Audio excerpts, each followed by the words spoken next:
Assalamualaikum warahmatullahi wabarakatuh. Kembali lagi di acara wawancara eksklusif. Assalamualaikum Kanda. Waalaikumsalam warahmatullahi wabarakatuh. Alhamdulillah. Gimana kabarnya Kanda? Sehat. Alhamdulillah ya. Dinda. Alhamdulillah. Amin. Kapan sampai ke Aceh Kanda? Saya sudah 3 minggu di Aceh ini. 3 minggu di Aceh. 3 minggu. Ya. Alhamdulillah. Karena bisa jelaskan dari mulai jabatan Kanda sampai berakhirnya jabatan Kanda. Pemirsa juga ingin tahu mungkin. Setelah saya lulus dari IPB Bogor dulu, Ya. saya masuk di Bapeda Provinsi Aceh sebagai PNS Ya, tahun benar. 1990. Ya.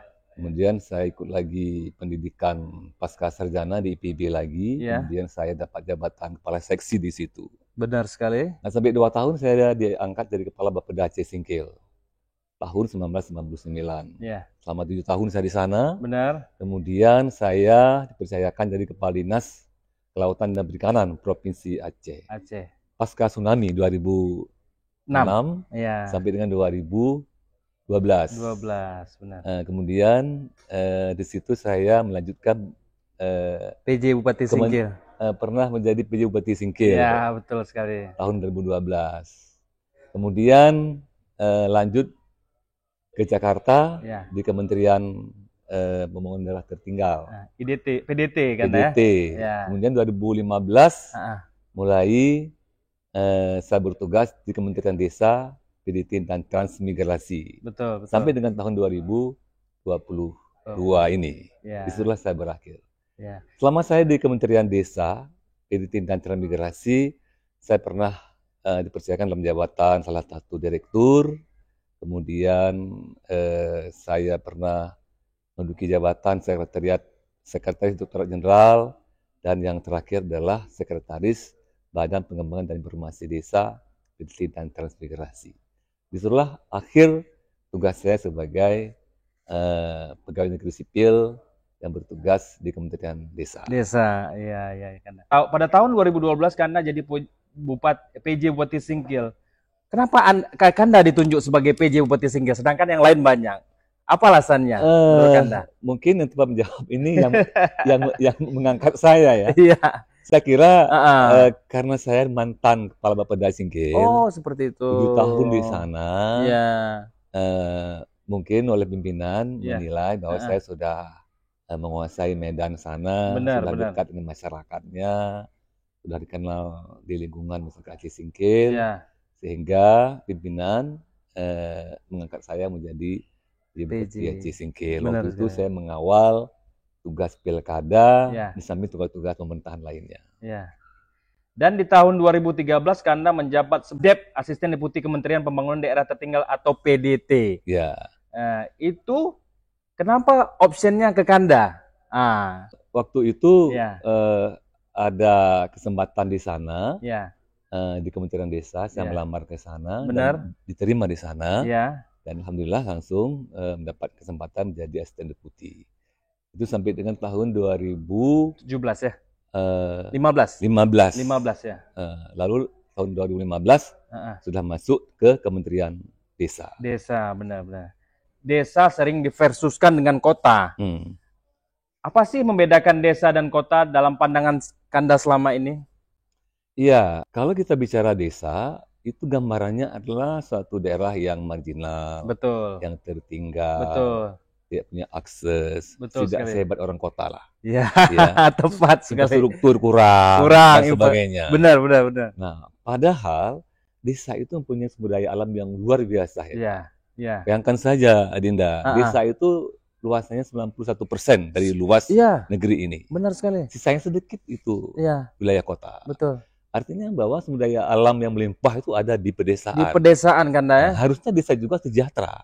Betul, seperti di kota. Betul sekali, betul. Nah, maka untuk itu perhatian bangun desa dari sisi apapun, regulasi, keuangan, keberpihakan dan sebagainya, itu menjadi satu keniscayaan. Wajib demi desa. Demi desa. Iya. Jangan nanti mereka hidup di alam yang subur tapi hidupnya nggak sejahtera. Iya, tepat sekali. Sayang, kan? Betul. Mengapa desa tertinggal sudah mendapat bantuan dari pemerintah tapi masih tetap tertinggal desa itu? Bisa Kanda jelaskan sama pemirsa? Ya, memang kemajuan suatu desa itu tidak hanya soal adanya duit ataupun nggak adanya duit gitu ya. Betul sekali. Itu adalah integrasi dari berbagai macam faktor Iya, yang harus kita lihat. iya. Kalau dari sisi keuangannya sudah memadai, walaupun Heeh, belum cukup gitu ya, heeh. maka bagian lain, apakah aksesibilitas, Aksesibilitas. apakah kesiapan sumber daya manusianya, Betul. semangatnya, Betul. kemudian yang paling penting adalah keberpihakannya. Keberpihakannya. Keberpihakan dari Iya, sisi iya, iya, iya, regulasi, iya. keberpihakan dari sisi kebijakan, Betul. itu harus wajib ya Oh, berpihak pada seperti itu. desa. Sehingga desa itu akan segera bisa menyamai kesejahteraan masyarakat di kota. Masyarakat di Ya, kota. sekarang kan sudah mudah nih. Desa nggak lagi jauh, gadget sudah mendekatkan semua daerah. Betul sekali. Kita mau tahu kejadian apa hari ini di Gempang sana, Betul. detik bisa kita ketahui. Betul. Malah kita bisa video call dan sebagainya. Iya, Jadi iya. nggak ada lagi alasan bahwa desa itu tertinggal. Tertinggal, betul. Ada bantuan dari pasca COVID dan setelah COVID. Apa yang membedakan kebijakannya itu, Kanda? Ya, waktu COVID Ya. itu kan ada keputusan presiden Betul. yang menetapkan bahwa negara kita ini adalah dalam keadaan darurat. Darurat, betul. Iya kan? Betul. Adapun darurat bencana, di mana semua sumber daya, pikiran dan sebagainya difokus untuk menanggulangi bencana non alam ini. Sehingga kegiatan di pedesaan pun, ya rutinitas selama ini dilaksanakan dengan dana desa pun itu dialihkan untuk penanggulangan COVID-19 ini. Misalnya dalam bentuk BLT, bantuan langsung tunai desa. Betul. Sehingga masyarakatnya itu mendapatkan uang cash langsung. Betul sekali. Karena mereka putus pekerjaan, PHK dan sebagainya. Ya. Jadi nggak punya daya beli. Maka dengan adanya BLT ini, masyarakat pegang uang cash, mereka bisa belanja di pedesaan, ikan yang tangkap nelayan laku, sayur mayur laku, buah-buahan laku, sehingga uang beredar, sehingga masyarakat kembali bisa hidup ekonomi yang lebih baik. Betul sekali, Kanda. Kenapa bisa Kanda langsung ke Jakarta, bisa menjadi asisten Deputi Kementerian Pembangunan? Apa kiat-kiatnya? Kok bisa? Kan sangat sulit orang Aceh bisa di sana. Saya rasa seperti itu. Ya, saya kira ini panjang ya jawabannya. Kita singkat aja. Karena kan pemirsa ingin juga seperti Kanda. Iya. Yang pertama adalah networking ya. Jadi silaturahmi. Membangun komunikasi. Betul. Dengan siapapun juga. Betul sekali. Mulai dari staf biasa sampai dengan pejabat tinggi negara.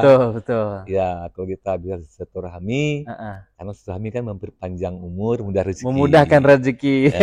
Itu salah satu mungkin yang saya dapatkan dari perjalanan hidup saya itu. Betul sekali, Kanda. Selanjutnya juga kita ada bidding kan, ada seleksi betul. Untuk menjadi pimpinan tinggi. Betul. Di manapun juga di Indonesia ini, karena aturannya begitu.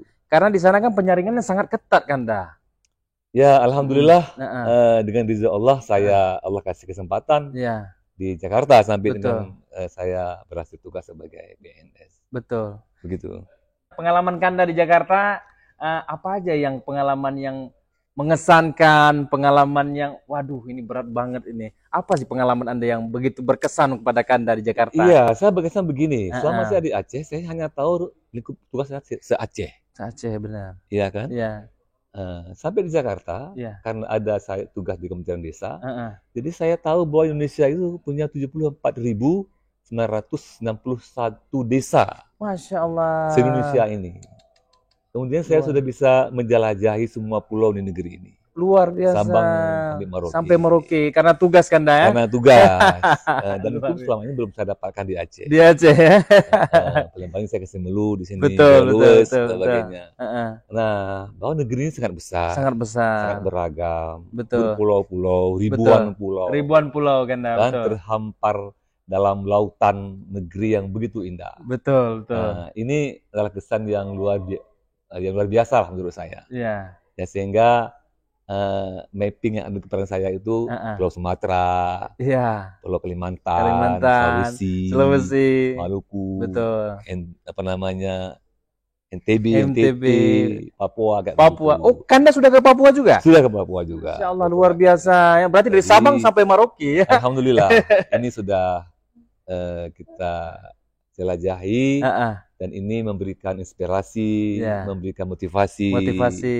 memberikan apa namanya wawasan kita lebih luas lagi. Negeri yang luar biasa, Ya. hebat ini.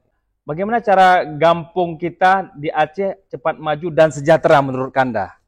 Ya, kita ingat bahwa di Aceh mempunyai 6.500 kampung. Betul, betul. Ya, se-Aceh ini. Di antara jumlah kampung Indonesia, Ya. 74.961 desa. Betul. Nah, saya ingat dengan pesan Bung Hatta, proklamator kita. Ya, Indonesia tidak akan bercahaya hanya karena obor di Jakarta. Tapi Indonesia bercahaya karena lilin-lilin di desa. Di desa, luar biasa itu. Betul. Ini punya makna yang sangat mendalam. Dalam sekali maknanya saya lihat. Sekali. Jadi kalau Jakarta bercahaya, itu nggak berefek pada desa. Oh, ya. Seperti itu.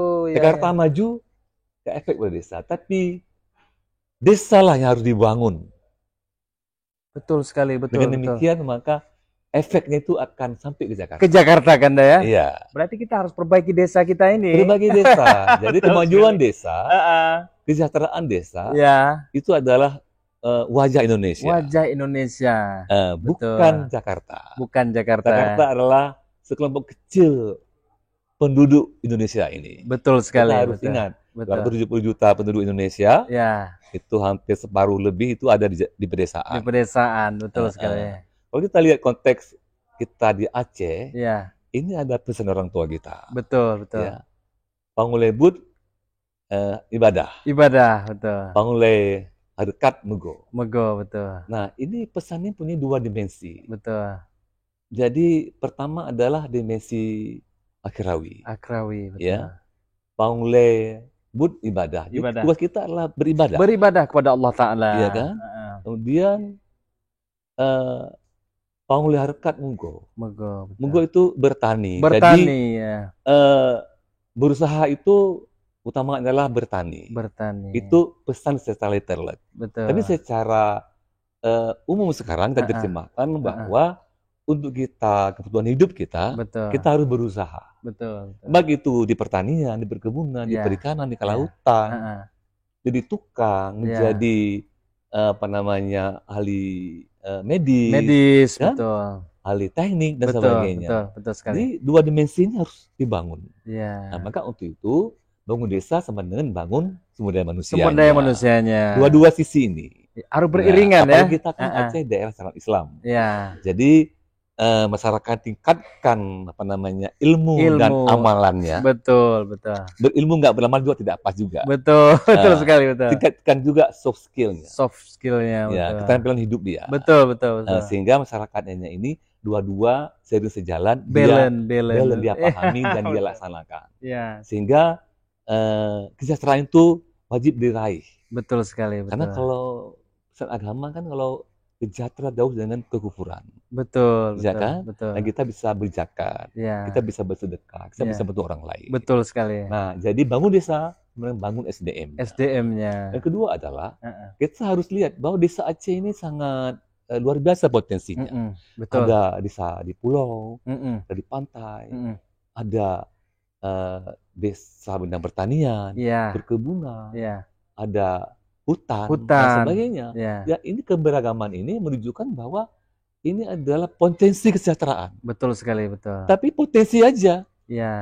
Kalau nggak di-convert kepada kesejahteraan, maka dia nggak ada artinya. Betul sekali. Maka betul lah SDM yang tadi itu yang terampil. Terampil, betul. Yang berkualitas juga. Mengolah tadi. Yang tadi panguli harkat tadi mugo. Mengolah semua sumber daya alam ini menjadi kesejahteraan. Betul. Jadi untuk itu maka semua kita, siapapun juga, secara gotong royong, secara berkolaborasi, harus fokus afirmasi bangun desa. Afirmasi bangun desa. Ini saya kira sangat penting ya, karena tadi itu lilin itu kita tumbuhkan. Betul. Kita nyalakan lilin di pedesaan kita. Dan demikian maka wajah negeri ini akan sejahtera. Betul sekali. Selama ini Aceh sebut-sebut daerah miskin misalnya. Betul. Ya, nanti ke depan itu sudah tidak ada lagi kata itu. Uang kita belum cukup, tapi sudah memadai. Memadai. Ya kan? Ya. SDM luar biasa. Luar biasa. Alam luar biasa. Ya. Hanya saja bagaimana merajut ini semua. Betul sekali Kanda. Merajut ini semua sehingga dengan pemimpin orkestra ini menjadi bunyi-bunyian betul, yang indah, menjadi kesejahteraan yang luar biasa di masyarakatnya. Ya. Nah, selama ini sudah bagus. Ya. Itu perlu lagi ditingkatkan lagi, khususnya untuk masyarakat di pedesaan. Masyarakat di pedesaan. Itu lagi menurut saya adalah masyarakat ini harus kita kenalkan juga dengan teknologi sederhana. Betul sekali. Sehingga kerja di pedesaan itu sudah menjadi pekerjaan yang lebih efisien, efektif, kemudian sudah harus dengan berbasis kepada digitalisasi. Sekarang kita berada di era digital. Semua tersambung orang ke orang. Ya, dengan mudah ya. Dengan mudah. Nah, kemudian paling penting terakhir adalah masing-masing desa kan punya produk unggulan masing-masing. Betul. Ya kan? Betul. Nah, bagaimana dengan produk unggulannya ini? Mereka bisa membranding bahwa desa saya punya ini loh gitu. Ya. Kalau Anda beli, Anda akan bisa menikmati dan harga murah. Betul. Tapi hasilnya luar biasa. Anda bisa dapatkan di mana saja. Betul sekali. Nah, ini masing-masing ini punya kekhususan. Ya. Desa ini punya potensi misalnya desa wisata. Iya kan? Ya. Nah, kembangkan desa wisata. Nah, mana segmennya? Itu segmen ini anak-anak SMA, anak sekolah, di belum sekolah. Ini segmennya orang tua-tua. Nah, itu masing-masing harus ada identifikasi. Betul sekali. Betul. Jadi nanti ada desa wisata, ada kawasan desa peternakan, ada kawasan desa berkebunan. Ya kan? Ya. Nah, saya masih ingat dalam kita bahasa Aceh ini, apa namanya? Kan kata singkat itu. Nahe naha. Oh, itu saya sering dengar itu kan. Penting itu. Penting sekali. Apa itu artinya? Arti kita ada berupaya. Ada rezeki. Tidak berupaya, enggak ada rezeki. Enggak ada rezeki, betul. Wah, mantap banget. Artinya ada capek lah. Ada capek. Ya kan? Orang Aceh sering berkata seperti dapat itu. Hak, dapat rezeki. Betul. Artinya bahwa doa, ikhtiar, usaha itu harus sejalan. Harus sejalan ya. Harus balance ya. Balance. Iya. Jadi ini kita lakukan. Betul sekali. Mantap banget. Wah, keren ini banget itu. Penting saya kira. Betul sekali. Barangkali ini motivasi bagi katakanlah kita di desa. Karena pasti orang desa sebenarnya. Betul. Dan saya murni anak desa. Tapi bisa berkarir ke ibu kota. Luar biasa. Saya lahir dan dibesarkan di Meredu, Kabupaten Pidi. Sekarang namanya Pidi Jaya. Pijai Kanda ya? Pijai atau sebut dengan Pidi Raya gitu. Pidi Raya. Alhamdulillah saya sudah lama di Banda Aceh. Kemudian lama juga bertugas di Aceh Singkil. 7 tahun. Saya sangat familiar kalau saya ke Singkil ketemu dengan banyak keluarga di sana dari saudara. Sebelum salam juga. Dan tempat-tempat lain juga saya banyak sahabat dan teman. Ya, baik dari sisi alumni IPB. Oh, karena IPB ya? Saya juga mantan kepala suku alumni IPB di Aceh ini. Luar biasa rupanya. Luar biasa ya. Ya. Jadi teman-teman saya banyak di seluruh Aceh. Apalagi di nasional ya. Nasional, betul sekali. Silaturahmi, kemudian komunitas bidang kelautan perikanan. Karena saya juga dulu mantan Kadis Perikanan Kelautan Aceh. Luar biasa rupanya mantan Kadis Perikanan. Selama 6 tahun setengah. Iya. Jadi pergi lihat-lihat pelabuhan perikanan. Betul Kanda. Lihat saudara-saudara saya yang kerja di tambak-tambak dan sebagainya. Betul sekali. Nah, ini kadang-kadang saya pergi nampak tilas kembali ya. Ingat kembali waktu saya sudah di Kadis kan? Pernah bersama nelayan, bersama Pak Kecik di sana. Nah, ini satu kenikmatan juga gitu. Iya. Betul sekali. Wah, ini Pak Kadis kita dulu nih. Ya, mereka tanda dan ingat. Ingat. Selama saya jadi Mm-mm. katakanlah pegawai di Kementerian Desa, Ya, Pak Menteri Desa mempercayakan saya dalam jabatan di sana, betul. sehingga saya bisa punya akses ke seluruh Aceh. Betul sekali, betul sekali. Bertemu dengan Pak Kecil, Pak Kecil, ya. kan, baik ketemu di kementerian sana maupun ketemu di Aceh, kan Ya. tugas saya waktu itu. Betul sekali Kanda, Kan? betul. Ketemu fisik maupun ketemu secara Zoom meeting. Digital ya. Digital. Ini saya kira sekarang saya rasakan bahwa itu satu kenikmatan. Kenikmatan yang luar Kenapa? biasa. Kita pergi kemana-mana banyak Teman, banyak saudara. Nah, kita nggak asing gitu. betul. Mereka kenal kita. Kenal kita. Saya ke Aceh Jaya. Wah, Ya. kita para jalin dulu di sana. Para jalin ya. Saya kebirin, saya takengok. Ya, gitu. mereka tanda dengan Kanda. Alhamdulillah, ini satu rahmi tadi yang saya sampaikan. Betul sekali bahwa Kanda. Betul. satu rahmi itu memperpanjang umur, mempermudah rezeki. rezeki. Kan kita tahu rezeki hamba melalui hamba. Betul. Desa adalah harapan kemajuan, harapan kesejahteraan. Dan itu pasti kalau kita doa dan ikhtiar. Ikhtiar. Semoga desa kita lebih baik lagi ke depan Kanda ya. Kanda. Oke. Saya yakin pasti masyarakat desa ke depan akan sama dengan kota. Insya Allah, insya Allah. Insya Allah. Insya Allah. Terima kasih Kanda. Sama-sama. Di kesempatan ini sudah hadir di wawancara eksklusif. Mudah-mudahan kita bisa berjumpa kembali Kanda. Sukses terus untuk Kanda. Amin. Mudah-mudahan desa kita lebih maju lagi Kanda ya. Ya. Oke. Oke. Assalamualaikum warahmatullahi wabarakatuh. Waalaikumsalam warahmatullahi wabarakatuh.